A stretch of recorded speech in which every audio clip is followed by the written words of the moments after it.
Kevin read for us from Numbers, the 16th chapter, and this is kind of similar to the event that we stated about last week, where this isn't one of the more glamorous, one of the warm and fuzzy stories of Moses' timeline that we get to tell and just all feel encouraged about. But nonetheless, Paul wrote in Romans, the 15th chapter, in verse 4, I'll forever think about you, Linda, when I reference that passage.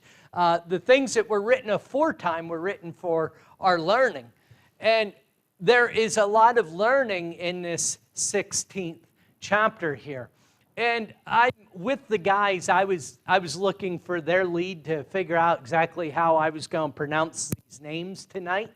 But I like the way David went, and we could say Korah, and around 253 other men cause all this trouble. But what takes place and what we know and what we are taught from time we're just wee little in classes like this, and Louise, you're over here tonight, Louise. In Louise's class and around those ages, we're taught about Korah and the rebellion that takes place. And what we see is that Korah organizes this rebellion against Moses, and we'll define a little bit more about what that means in a few moments. And what God does is he opens up the earth and he swallows them up. Now, what's interesting about this is it's not an earthquake. In fact, Moses says in this reading, he said, listen, if I am a true prophet, because they're calling his authority into question, he says to the whole congregation, something's going to happen tonight that you've never seen before. These men are not going to die of natural circumstances. We're not going to have 250 men die of a heart attack tonight. If I'm the prophet of God that I claim to be, you're going to see something that you've never seen before. And we've seen some of these sinkholes. I think the one in Kentucky, it swallowed all the Corvettes. What a shame to have all those Corvettes swallowed up by that sinkhole. But this is interesting. I think this picture that we have before us really illustrates very well what takes place in Numbers, the 16th chapter. Because Moses says to these people, get away from these men. Get away from Korah and this group of rebels, because God is going to demonstrate something to you. And the ground opens up and swallows the entire rebellion and leaves everyone else. Remember, they're camped. And this is actually a picture from Russia. And this sinkhole took place where it swallowed half the town. And you can see the houses sitting right there on the verge where it didn't take other houses. But what's interesting is God was not finished when he swallowed these men. The earth closed back up. And so what we see is that this is not a natural occurrence. This is not a coincidence that takes place, but rather a judgment of God. So we'll consider the background for just a moment. Now, Troy, do you remember these lasers? In your school picture, did you have this opportunity to have this really cool background? No. That means David's out. No, you did. All right. He said, I hope not. He was too cool for laser backgrounds. I can tell. Man, some of you, you younger ones here, you wouldn't remember this, but we had one of the really cool options to have the laser background behind us. So we could have our school picture and then these really cool lasers behind us. But that's not the kind of background we're talking about here. We're talking about the key players. And the background is absolutely essential to understanding what takes place, because these men are accusing Moses of taking too much authority. In fact, you'll recall that Kevin read from verse 3. They assembled themselves together against Moses and against Aaron and said to them, you have gone too far, for all the congregation are holy, every one of them, and the Lord is among them. Why then do you exalt yourselves above the assembly of the Lord? And so this accusation is made about Moses, and for that matter, against Aaron. Why do you think you're so special? That's interesting to me because we read in Numbers, the 12th chapter, verse 3, that Moses was the meekest man in all the land. Moses was not a usurper. In fact, we see his leadership and his love displayed over and over and over in absolutely amazing ways leading up to this event. In fact, many times God says, I am going to destroy these people.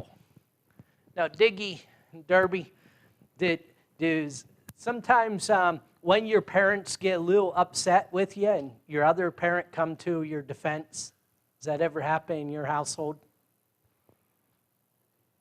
She's like, you don't know? Madeline says, yes, it does happen that way. Do you know how I knew it happens in your household that way? Because it happens in our household that way. Amanda gets so angry at the kids, and I have to come to their defense all the time. Do you believe that? No, who said no? Was that you? Yeah, it does happen that way sometimes. But what's interesting to me is several times God reaches out and he says, I'm going to wipe these people from the face of the earth. And Moses is pleading for him. In fact, Moses is on Mount Sinai and he says, I'm going to wipe these people out from the face of the earth and I will make you a great person, a great nation, Moses. And Moses says, no, you can't do that. And he goes down through the entire list of reasons pleading for the people.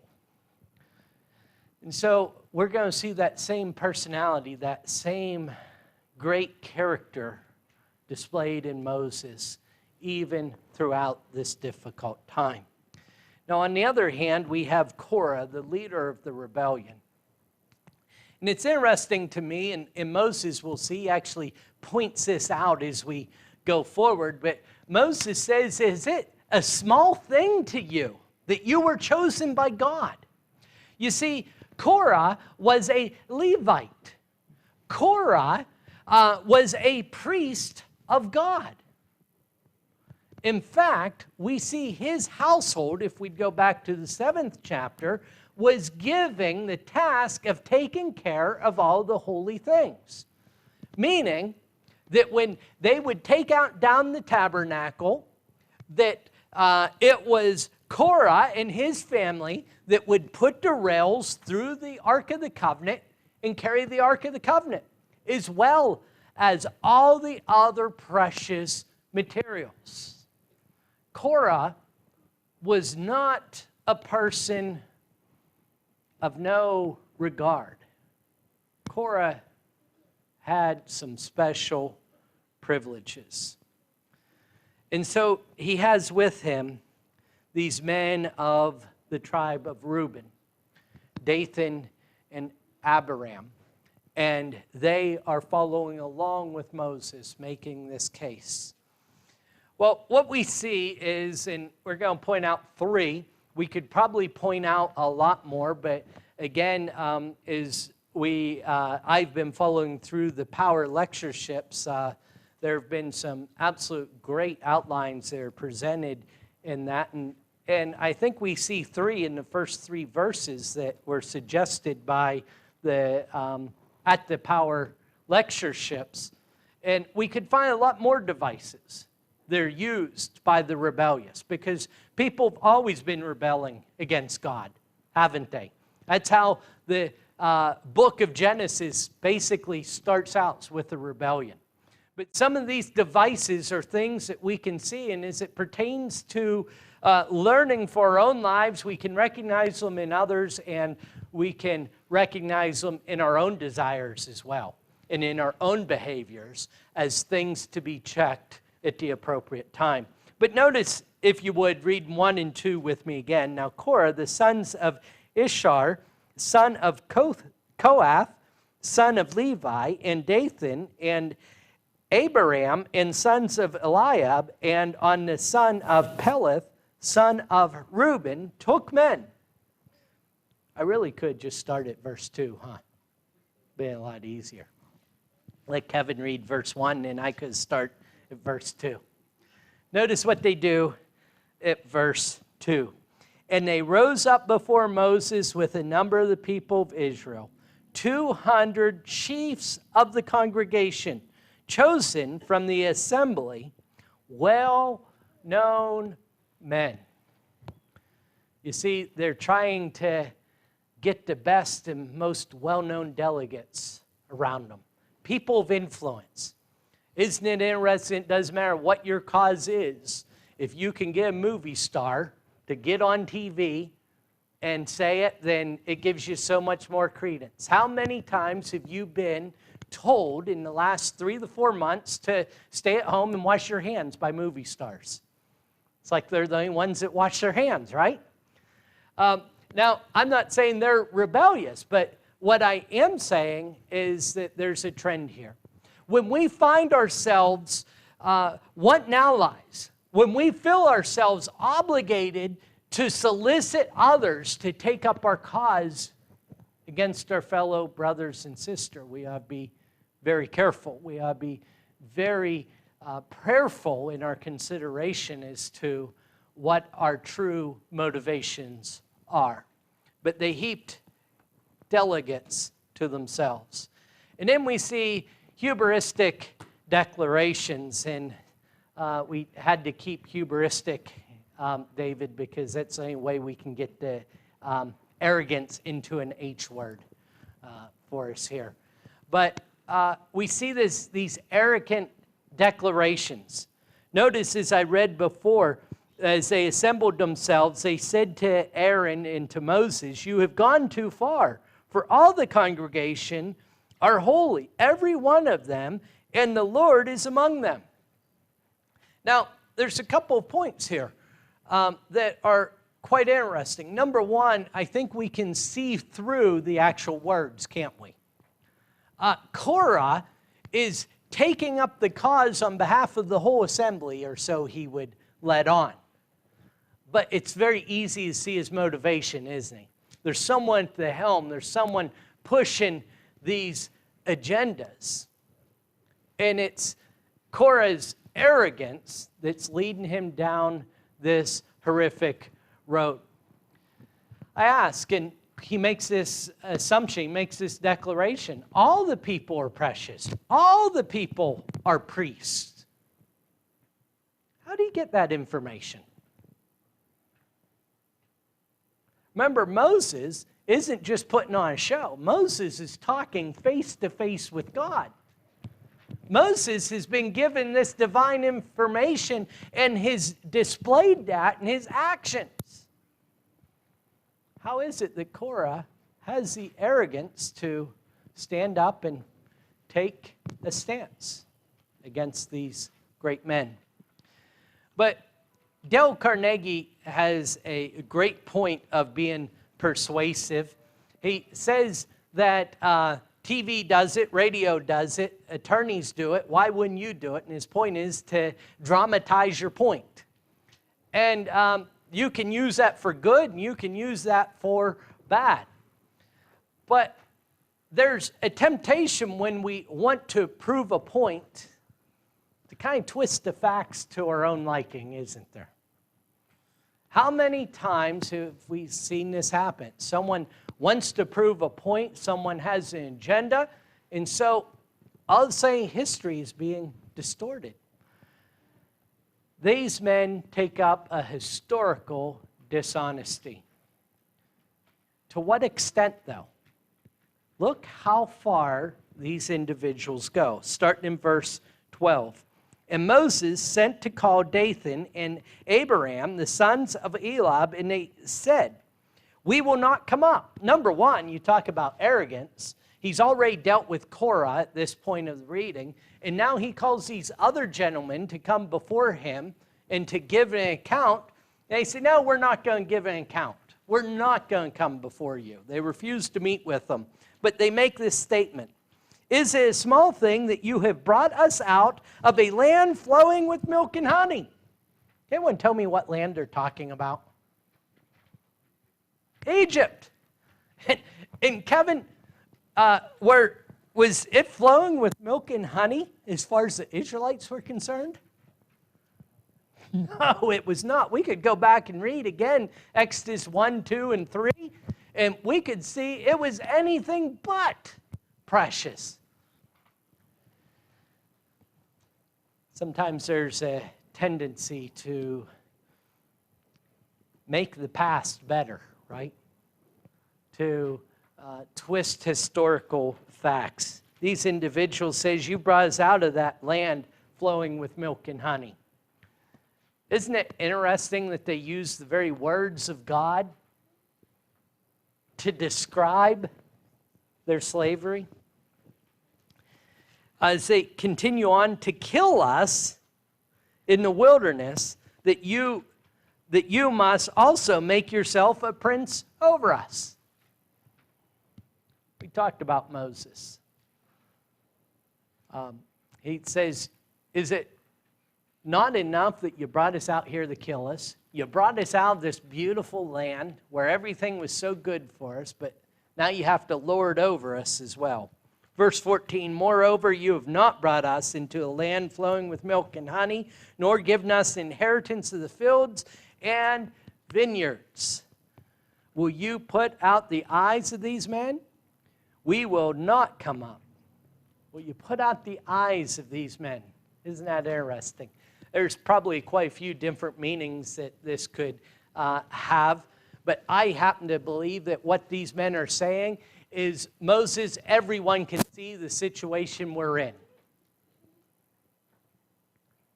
Isn't that interesting? Why are they not in the land flowing with milk and honey?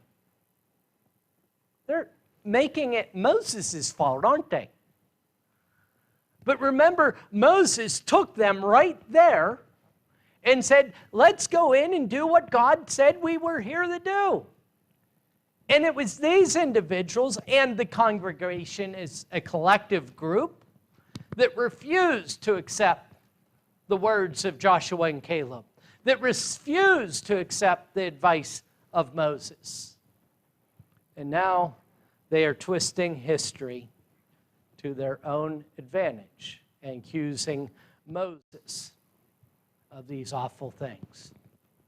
Well, I think quite possibly the most applicable point that we will look at tonight is the demeanor of the righteous. And I think this is important for us to remember right now when all the craziness is going on about us today, when all kinds of accusations are being made in our society, when people seem to be melting down and one group attacking another group. It's interesting, it's helpful for me to be mindful of Moses' humility. Now, number one, we see that Korah in verses 1 and 3, and I know I've jumped around a little bit, so I'll remind you in verses 1 through 3 that Korah and his group come with 250 princes, and they make these accusations against Moses. And I think I can imagine what my response would have been. I think you can imagine what your response may have been. I think we could think about a king, about someone who truly was doing the things they were accusing him of lording over them, and how he may have responded. But notice in verse 4, when Moses heard it, he fell on his face. Moses was a man of humility. You know, it's interesting when you have truth on your side. You don't have to yell and scream a whole lot, do you? Isn't it interesting, people, we talk about what's going to take place, and boy, we get heated and we get fired up. It doesn't matter who yells the loudest. One day it's going to be revealed, right? we may come to an intersection in a road. Do we go right or left? Well, the truth is going to be displayed. The truth is going to be made manifest, isn't it? Moses falls on his face, showing humility. Now, he doesn't let truth go unchecked, but he checks it in humility. Secondly, we see, unlike the distortion of his counterparts, he has an honest discussion. Verses 9 through 11. I'm going to start in verse 8. And Moses said to Korah, "Hear now, you sons of Levi, is it too small a thing for you that the God of Israel has separated you from the congregation of Israel to bring you near to himself, to do service in the tabernacle of the Lord, and to stand before the congregation and to minister to them? And that he has brought you near him and all your brothers, the son of Levite, with you. And would you seek the priesthood also? Therefore, it is against the Lord that you and all your company have gathered together. What is Aaron that you have grumbled against him?" Isn't it interesting that Moses gets right to the point? He's willing to have an honest conversation. As I mentioned before in the background, he says, look at what God has given you. Now, by the way, he says to these men, would you have the priesthood too? I believe what he's talking about is the high priest. Remember that you had to be a Levite to be a priest.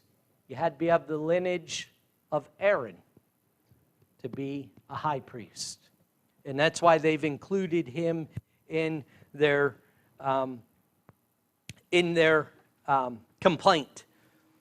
So he says, he's given you the service, he's drawn you out, he's given you all these privileges. It's interesting to me because Peter says that we are a priesthood before God. Sometimes when we think about usurping authority, when we think about doing doctrinal things in different ways other than what Scripture would suggest, I think it could be a good thing to ask ourselves this same question. Is it too small of a thing that God's made you a priesthood? That you want this for yourself as well? Honest discussion that, if it had been met with open hearts, would have enlightened eyes and helped to solve the problem. I find it also interesting that Moses says, what is Aaron that you've grumbled against him? Moses is ready to stand for Aaron and to get him out of the situation. He says, if I'm the one usurping authority, then why are you complaining against Aaron? Lastly, Moses, while he was meek, sometimes we think that means that you go along with absolutely everything, that you agree with whatever's said, and you can just have your arm twisted. I had a good friend at a congregation I used to attend at, and he was so much fun, but I would tease him. He was a Dallas fan, and he was such a compliant person that you could get him to agree with anything you said. And so he would say, oh, Dallas is so much better. I'd say, oh, come on, Ron, I know you really like the Steelers. No. Oh, Ron, did you see what they did last week? And by the end of the conversation, Ron would say, well, yeah, they are pretty good. You even like them a little better than Dallas, don't you? Now, he really wouldn't mean it, but he just felt so compelled to comply that he would get to the point that he would actually say those things, and we'd laugh and have a good time. But notice, that's not meekness.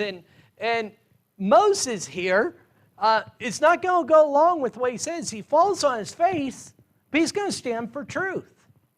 I think there's an interesting point here that we don't have to be mean to stand for truth. But standing for truth doesn't mean we're mean either. Moses is going to stand his ground. and he's not going back away. In verse 15, he says this actually to God. And Moses was very angry and said to the Lord, I think there's a principle there. It's kind of a side note. But when we get very angry, I think we'd be better off talking to God rather than going and saying things we ought not say to one another. But he says to the Lord, do not respect their offering. I have not taken one donkey from them, and I have not harmed one of them.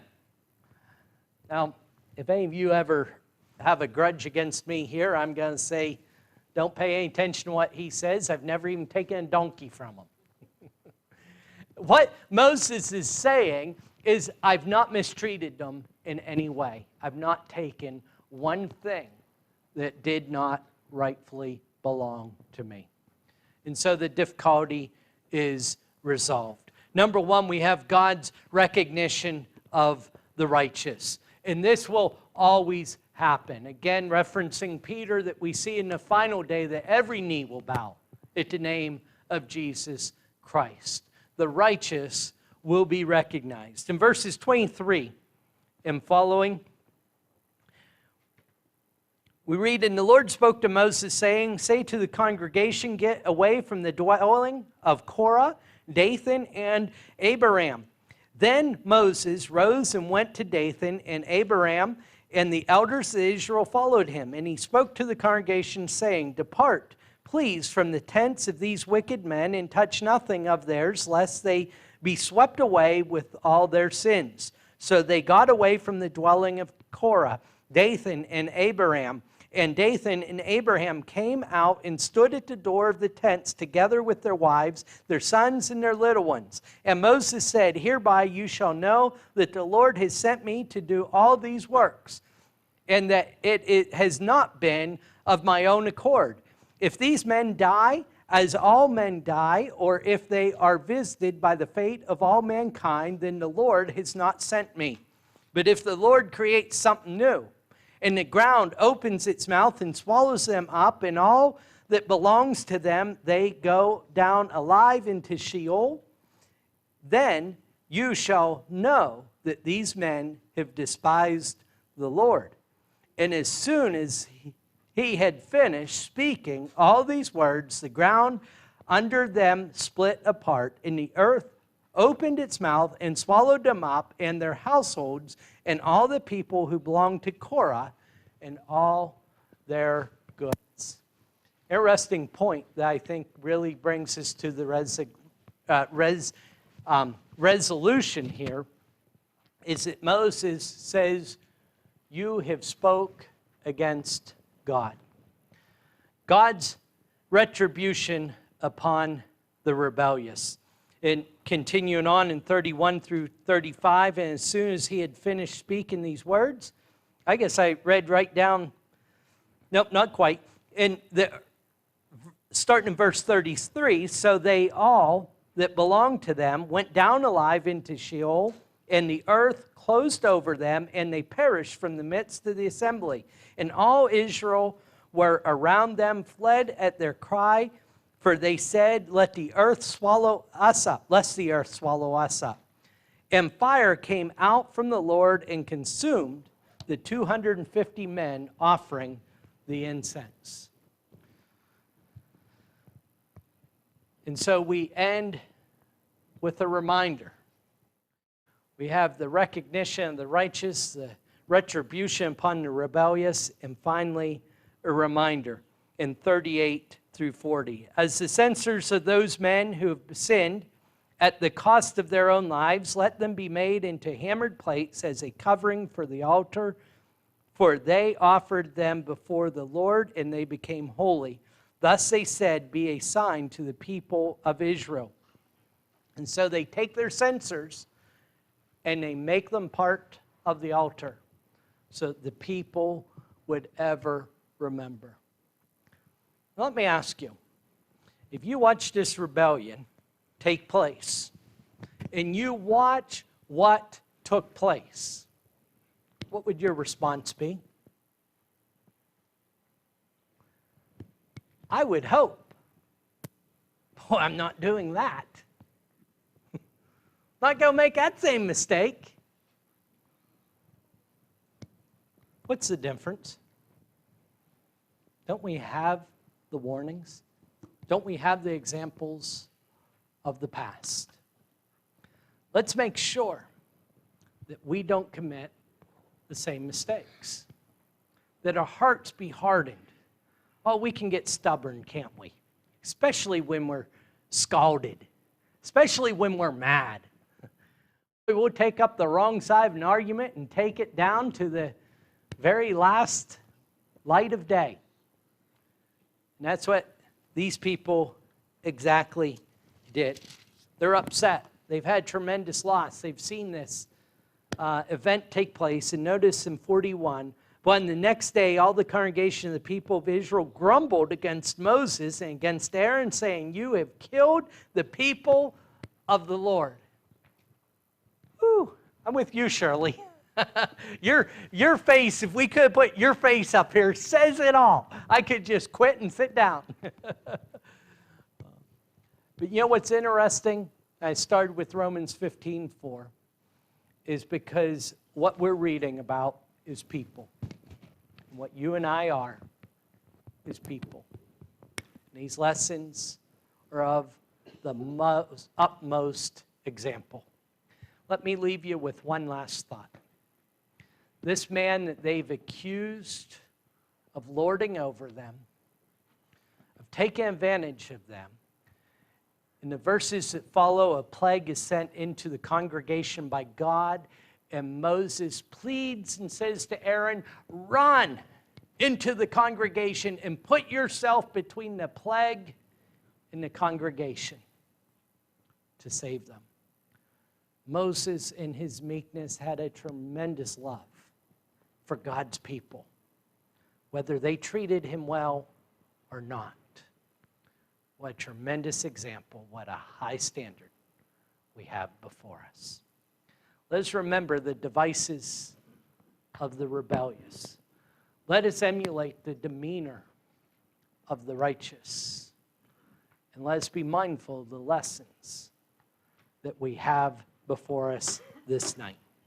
If you're subject to the gospel call in any way, if we can help you with a spiritual need, and you're online, I encourage you to reach out in any of the formats or mediums that are before you, and we will address your need as best we can, as quickly as we can. If you're with us here tonight, and you would like the encouragement, if you would like the prayers of the congregation, or we can help you in any way to live closer to God, then please come forward as together we stand and sing.